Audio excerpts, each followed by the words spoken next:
আমার শখের চুলায় সবকিছুই রান্না করলাম। তো আজকে একটু ভিন্ন ধরনের রান্না করব, মানে ভর্তা করব। আর ভর্তা করব আমরা শিমের ভর্তা। এটা কিন্তু আমি কখনোই খাইনি, এই ফার্স্ট টাইম। হ্যালো এভরিওয়ান, আসসালামু আলাইকুম। সবার কি অবস্থা, কেমন আছেন? আশা করি আপনারা অনেক ভালো আছেন। আপনাদের দোয়া ভালোবাসায় আমিও অনেক ভালো আছি। শিমের ভর্তা করার জন্য আমি শিমগুলোকে সুন্দর মতো ক্লিন করে নিয়েছি। আর এখানে নিয়েছিলাম 4 থেকে 5টা কাঁচামরিচ আর 3 কোয়া রসুন। আর শিমগুলো আমি সেদ্ধ করতে দিয়ে দিয়েছি। কারণ সেদ্ধ করার মাঝখানে আমি উঠায় উঠায় দেখতেছিলাম যে কেমন লাগে। তো শিমগুলা দেখতেছিলাম যে পানিগুলা শিমের ভিতরে যে কেমন ফুলে ফুলে আসে। কিছুক্ষণ পর কিন্তু ওই ফুলে ফুলে ভাবটা আর ছিল না, একদমই চুপসে হয়ে গেছে। আর এগুলোর ভিতরে কিন্তু অনেক পানি জমা হয়ে আছে। এই পানি শুদ্ধ ভর্তা করলে কেমন ভেজা ভেজা একটা ভর্তা হবে, ভেজ ভেজা টাইপের।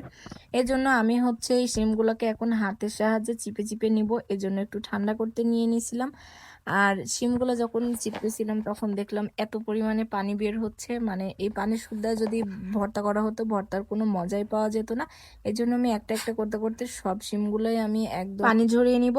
আর শিমগুলো কিন্তু কালারটাও অনেক বেশি ভালো ছিল, যদিও কালারগুলো আমি ভালো রাখার জন্য ঢেকে দিয়ে আমি এটা সেদ্ধ করতেছিলাম। আর এদিকে আমি পেঁয়াজগুলো কেটে নিয়েছিলাম। আর শিমের ভিতরে যে মরিচগুলো দিয়েছিলাম সেই মরিচগুলো সেদ্ধ হয়ে গেছিল, সেটাই আমি সুন্দর মতো হাতে মেখে নিয়েছি। আর এখানে তো সিমগুলো আমি চিপে রেখেছিলাম, সেগুলো দিয়ে এখন ইচ্ছে মতো ভর্তা বানাবো।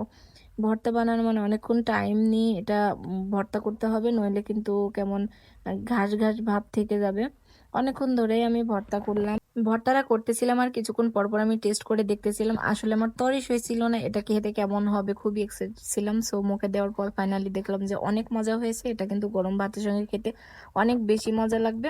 সো ভিডিওটা এ পর্যন্তই। সবাই ভালো থাকবেন, সুস্থ থাকবেন, আমাদের জন্য দোয়া করবেন। আল্লাহ হাফেজ।